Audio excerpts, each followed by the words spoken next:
ಮೂರನೇ ತರಗತಿ ಕನ್ನಡ ಪಾಠ 10 ಮೃಗಾಲಯದಲ್ಲಿ ಒಂದು ದಿನ ಪ್ರಶ್ನೋತ್ತರಗಳು. ಮಕ್ಕಳೇ, ಮೃಗಾಲಯದಲ್ಲಿ ಒಂದು ದಿನ ಪಾಠದ ಕೆಲವು ಪದಗಳ ಅರ್ಥ ಹಾಗೂ ಟಿಪ್ಪಣಿಗಳನ್ನು ಗಮನಿಸಿ. ಪದಗಳ ಅರ್ಥ: ಲಕ್ಷ್ಯ, ಗಮನ, ಆಕರ್ಷಿಸು, ಮನಸೆಳೆ, ಪರಿಮಳ, ಸುವಾಸನೆ, ಸಾಧ್ಯತೆ, ಆಗಬಹುದಾದದ್ದು ಅಥವಾ ನಡೆಯಬಹುದಾದದ್ದು, ಅಮೂಲ್ಯ, ಬೆಲೆ ಬಾಳುವ ಅಥವಾ ಶ್ರೇಷ್ಠ, ನಳ, ನಲ್ಲಿ. ಟಿಪ್ಪಣಿ ಪದಗಳು ಈ ರೀತಿಯಾಗಿವೆ, ಗಮನಿಸಿ. ಮೃಗಾಲಯ. ಟಿಪ್ಪಣಿ: ಪ್ರಾಣಿ ಪಕ್ಷಿ ಜಲಚರಗಳನ್ನು ಪ್ರದರ್ಶನಕ್ಕಾಗಿ ಕೂಡಿಟ್ಟಿರುವ ಸ್ಥಳ. ಪಾದಚಾರಿ: ಕಾಲು ನಡಿಗೆಯಲ್ಲಿ ಸಾಗುವವನು. ಮಕ್ಕಳೇ, ಈಗ ಅಭ್ಯಾಸದ ಪ್ರಶ್ನೋತ್ತರಗಳನ್ನು ತಿಳಿಯೋಣ. ಮುಖ್ಯ ಪ್ರಶ್ನೆ 1. ಒಂದು ವಾಕ್ಯದಲ್ಲಿ ಉತ್ತರಿಸು. ಪ್ರಶ್ನೆ 1. ಮಕ್ಕಳು ಮೊದಲು ಏನನ್ನು ಗಮನಿಸಬೇಕೆಂದು ಶಿಕ್ಷಕರು ಹೇಳಿದರು? ಉತ್ತರ: ಮಕ್ಕಳು ಮೊದಲು ಸೂಚನಾ ಫಲಕಗಳು ಹಾಗೂ ಭಿತ್ತಿ ಚಿತ್ರಗಳ ಕಡೆಗೆ ಗಮನ ಹರಿಸಬೇಕೆಂದು ಶಿಕ್ಷಕರು ಹೇಳಿದರು. ಉತ್ತರ ಮತ್ತೊಮ್ಮೆ: ಮಕ್ಕಳು ಮೊದಲು ಸೂಚನಾ ಫಲಕಗಳು ಹಾಗೂ ಭಿತ್ತಿ ಚಿತ್ರಗಳ ಕಡೆಗೆ ಗಮನ ಹರಿಸಬೇಕೆಂದು ಶಿಕ್ಷಕರು ಹೇಳಿದರು. ಪ್ರಶ್ನೆ 2. ಸೂಚನಾ ಫಲಕಗಳೆಂದರೇನು? ಉತ್ತರ: ಯಾವುದೇ ಸೂಚನೆಗಳನ್ನು ಒಳಗೊಂಡ ಫಲಕಗಳೇ ಸೂಚನಾ ಫಲಕಗಳು. ಉತ್ತರ ಮತ್ತೊಮ್ಮೆ: ಯಾವುದೇ ಸೂಚನೆಗಳನ್ನು ಒಳಗೊಂಡ ಫಲಕಗಳೇ ಸೂಚನಾ ಫಲಕಗಳು. ಪ್ರಶ್ನೆ 3. ಶಾಲಾ ವಲಯದಲ್ಲಿದ್ದ ಸೂಚನಾ ಫಲಕದಲ್ಲಿ ಏನೆಂದು ಬರೆದಿತ್ತು? ಉತ್ತರ: ಶಾಲಾ ವಲಯದಲ್ಲಿದ್ದ ಸೂಚನಾ ಫಲಕದಲ್ಲಿ ಇದು ಶಾಲಾ ವಲಯ, ನಿಧಾನವಾಗಿ ಚಲಿಸಿ ಎಂದು ಬರೆದಿತ್ತು. ಉತ್ತರ ಮತ್ತೊಮ್ಮೆ: ಶಾಲಾ ವಲಯದಲ್ಲಿದ್ದ ಸೂಚನಾ ಫಲಕದಲ್ಲಿ ಇದು ಶಾಲಾ ವಲಯ, ನಿಧಾನವಾಗಿ ಚಲಿಸಿ ಎಂದು ಬರೆದಿತ್ತು. ಪ್ರಶ್ನೆ 4. ಮೃಗಾಲಯ ಎಂದರೇನು?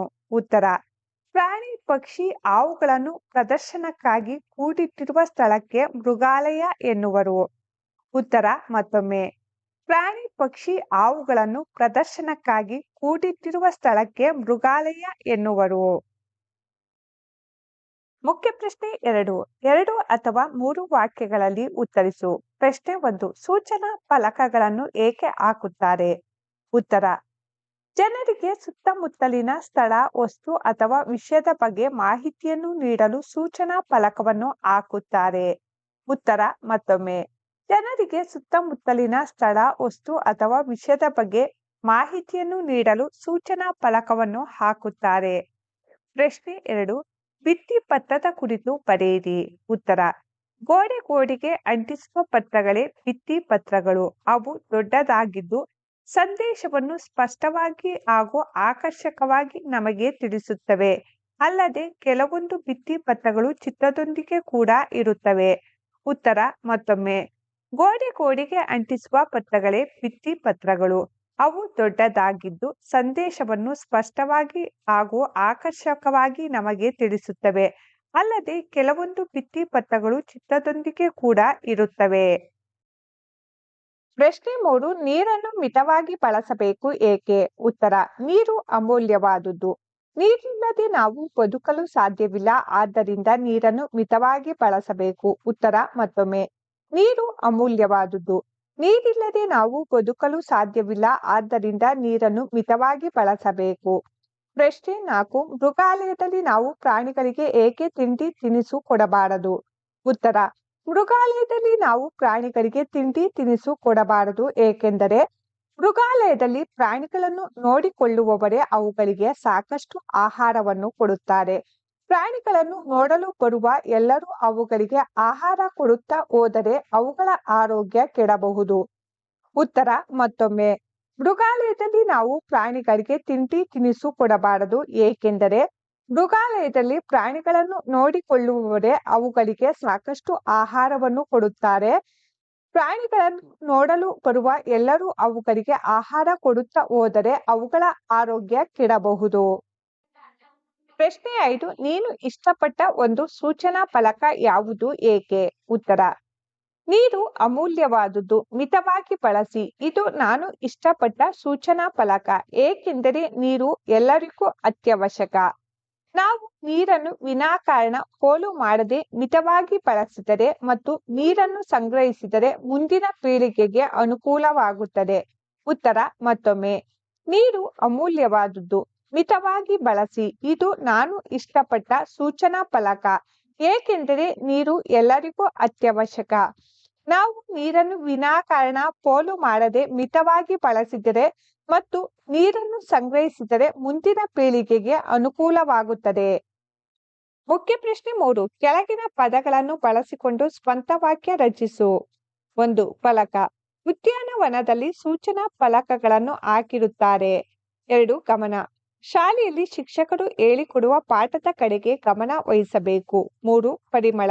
ಮಲ್ಲಿಗೆ ಹೂಗಳು ಒಳ್ಳೆಯ ಪರಿಮಳವನ್ನು ಸೂಸುತ್ತವೆ. ಮುಖ್ಯ ಪ್ರಶ್ನೆ 4. ವಿರುದ್ಧಾರ್ಥಕ ಪದಗಳನ್ನು ಬರೆ. ಪದ ವಿರುದ್ಧ ಪದ. 1. ಜಾಗರೂಕ, ಅಜಾಗರೂಕ. 2. ಒಳಗೆ, ವಿರುದ್ಧ ಪದ ಹೊರಗೆ. 3. ಮುಂದೆ, ವಿರುದ್ಧ ಪದ ಹಿಂದೆ. 4. ದೊಡ್ಡದು, ವಿರುದ್ಧ ಪದ ಸಣ್ಣದು. ಸಾಮರ್ಥ್ಯಾಧಾರಿತ ಚಟುವಟಿಕೆ. ಮುಖ್ಯ ಪ್ರಶ್ನೆ 1. ಚಿತ್ರಗಳನ್ನು ಗಮನಿಸಿ ಸೂಚನೆಗಳನ್ನು ಬರೆ. ಚಿತ್ರ 1. ಇದು ಶಾಲಾ ವಲಯ ವಾಹನಗಳನ್ನು ನಿಧಾನವಾಗಿ ಚಲಿಸಿ. ಚಿತ್ರ 2. ನೀರು ಅಮೂಲ್ಯವಾದುದು, ಪೋಲು ಮಾಡಬೇಡಿ. ಚಿತ್ರ 3. ಕಸವನ್ನು ಕಸದ ಬುಟ್ಟಿಯಲ್ಲಿ ಹಾಕು. ಚಿತ್ರ 4. ಎಲ್ಲೆಂದರಲ್ಲಿ ಉಗುಳಬಾರದು. ಮುಖ್ಯ ಪ್ರಶ್ನೆ 2. ಭಿತ್ತಿ ಪತ್ರವನ್ನು ಓದಿಕೊಂಡು ಪ್ರಶ್ನೆಗಳಿಗೆ ಉತ್ತರಿಸು.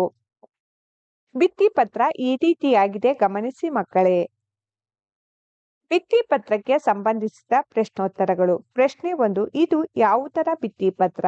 ಉತ್ತರ: ಇದು ನಾಟಕದ ಭಿತ್ತಿ ಪತ್ರ. ಪ್ರಶ್ನೆ 2.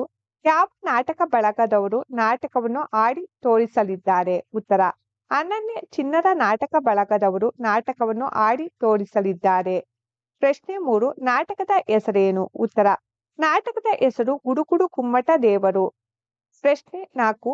ನಾಟಕ ಎಲ್ಲಿ ನಡೆಯುತ್ತದೆ? ಉತ್ತರ: ನಾಟಕ ಪ್ರಾಥಮಿಕ ಶಾಲಾ ಮೈದಾನ ಬ್ರಹ್ಮಾವರದಲ್ಲಿ ನಡೆಯುತ್ತದೆ. ಭಾಷಾಭ್ಯಾಸ. ಮುಖ್ಯ ಪ್ರಶ್ನೆ 1. ಈ ಪಾಠದಲ್ಲಿ ಬರುವ ಬಹುವಚನ ಪದಗಳನ್ನು ಆರಿಸಿ ಬರೆ. ಬಹುವಚನ ಪದಗಳು: ಸೂಚನಾ ಫಲಕಗಳು, ವಿದ್ಯಾರ್ಥಿಗಳು, ಭಿತ್ತಿ ಪತ್ರಗಳು, ಮಕ್ಕಳು, ಚಾಲಕರು, ಪತ್ರಗಳು. ಮುಖ್ಯ ಪ್ರಶ್ನೆ 2. ಕೊಟ್ಟಿರುವ ವಾಕ್ಯಗಳನ್ನು ಶೀಘ್ರಗತಿಯಲ್ಲಿ ಹೇಳು ಹಾಗೂ ಗೆಳೆಯರಿಂದ ಹೇಳಿಸು. ಮಕ್ಕಳೇ, ಈ ವಾಕ್ಯಗಳನ್ನು ಶೀಘ್ರವಾಗಿ ಹೇಳುವುದನ್ನು ಅಭ್ಯಾಸ ಮಾಡಿ. ಇದರಿಂದ ನಿಮ್ಮ ಉಚ್ಚಾರಣೆ ಸ್ಪಷ್ಟವಾಗಿ ಹಾಗೂ ಸುಂದರವಾಗಿ ಇರುತ್ತದೆ. 1. ತರೀಕೆರೆ ಏರಿ ಮೇಲೆ 3 ಕರಿ ಕುರಿ ಮರಿ. 2. ಅತಳ ವಿತಳ ಸುತಳ ರಸಾತಳ ತಳಾತಳ ಮಹಾತಳ ಪಾತಾಳ. 3. ಕುದುರೆ ಓಡುತ್ತೆ ಕುಂಕುಮ ಚೆಲ್ಲುತ್ತೆ. 4. ಅಂಬರದಲ್ಲಾಡೋ ಹುಡುಗ ಅವನ ಕಾಲಾಗ ಬೆಳ್ಳಿ ಕಡಗ. ಮುಖ್ಯ ಪ್ರಶ್ನೆ 3. ಮಾದರಿಯಂತೆ ಬದಲಾಯಿಸು. ಮಾದರಿ: ಹಾರು, ಹಾರುತ್ತಾನೆ, ಹಾರುವನು, ಹಾರಿದನು. ಅದೇ ರೀತಿ ಮಾಡು, ಮಾಡುತ್ತಾನೆ, ಮಾಡುವನು, ಮಾಡಿದನು. ಊದು, ಊದುತ್ತಾನೆ, ಊದುವನು, ಊದಿದನು. ಹಾಡು, ಹಾಡುತ್ತಾನೆ, ಹಾಡುವನು, ಹಾಡಿದನು. ಮುಖ್ಯ ಪ್ರಶ್ನೆ 2.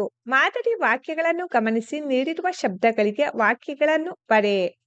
ನೀಡಿರುವ ಶಬ್ದಗಳು ಈ ರೀತಿಯಾಗಿವೆ: ರಾಜು, ಮೃಗಾಲಯ, ಹೋಗು. ಮಾದರಿ ವಾಕ್ಯಗಳು ಈ ರೀತಿಯಾಗಿವೆ, ಗಮನಿಸಿ ಮಕ್ಕಳೇ. 1. ರಾಜು ಮೃಗಾಲಯಕ್ಕೆ ಹೋದನು. 2. ರಾಜು ಮೃಗಾಲಯಕ್ಕೆ ಹೋಗುತ್ತಾನೆ. 3.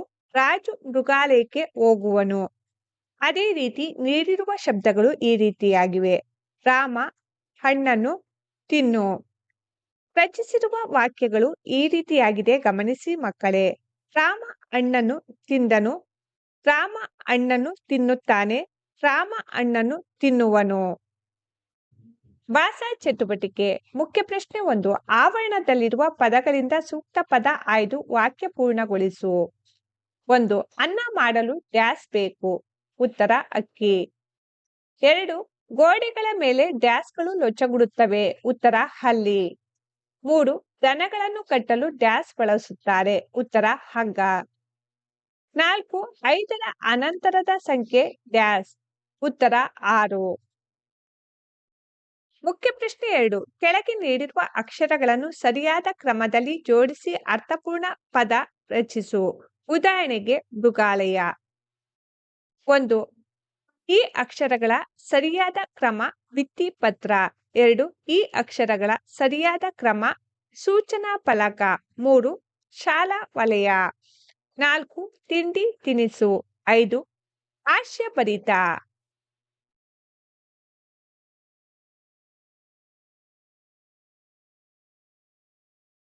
ಮುಖ್ಯ ಪ್ರಶ್ನೆ 3. ಒಂದೇ ರೀತಿಯ ಆಕೃತಿಗಳಲ್ಲಿರುವ ಅಕ್ಷರಗಳನ್ನು ಗುರುತಿಸಿಕೊಂಡು ಮಾದರಿಯಂತೆ ಪದ ರಚಿಸು. ಮಾದರಿ ಚಿಂಪಾಂಜಿ. ಒಂದೇ ರೀತಿಯ ಆಕೃತಿಗಳಿಂದ ಆರಿಸಿರುವ ಪದಗಳು ಈ ರೀತಿಯಾಗಿದೆ, ಗಮನಿಸಿ ಮಕ್ಕಳೇ. ಭಿತ್ತಿಪತ್ರ, ಪೋಲಿಯೋ, ಆಕರ್ಷಿಸು, ಮೃಗಾಲಯ, ಸೂಚನೆ. ಮುಖ್ಯ ಪ್ರಶ್ನೆ 4. ಆ ಅಕ್ಷರದಿಂದ ಆರಂಭವಾಗುವ ಪದಗಳನ್ನು ಬರೆ. ಮಾದರಿ ಅಳತೆ. ಆ ಅಕ್ಷರದಿಂದ ಪ್ರಾರಂಭವಾಗುವ ಪದಗಳು ಈ ರೀತಿಯಾಗಿದೆ, ಗಮನಿಸಿ ಮಕ್ಕಳೇ. ಅರಸ, ಅಮರ, ಅರಮನೆ, ಅಗ್ರಜ, ಅನ್ನ, ಅಪಾರ. ಮುಖ್ಯ ಪ್ರಶ್ನೆ 5. ಮಾದರಿಯಂತೆ ಕೂಡಿಸಿ ಬರೆ. ಮಾದರಿ ಶಾಲೆ ಪ್ಲಸ್ ಅನ್ನು, ಶಾಲೆಯನ್ನು. ಅದೇ ರೀತಿ 1. ಮನೆ ಪ್ಲಸ್ ಅನ್ನು, ಮನೆಯನ್ನು. 2. ಕಿಟಕಿ ಪ್ಲಸ್ ಅನ್ನು, ಕಿಟಕಿಯನ್ನು.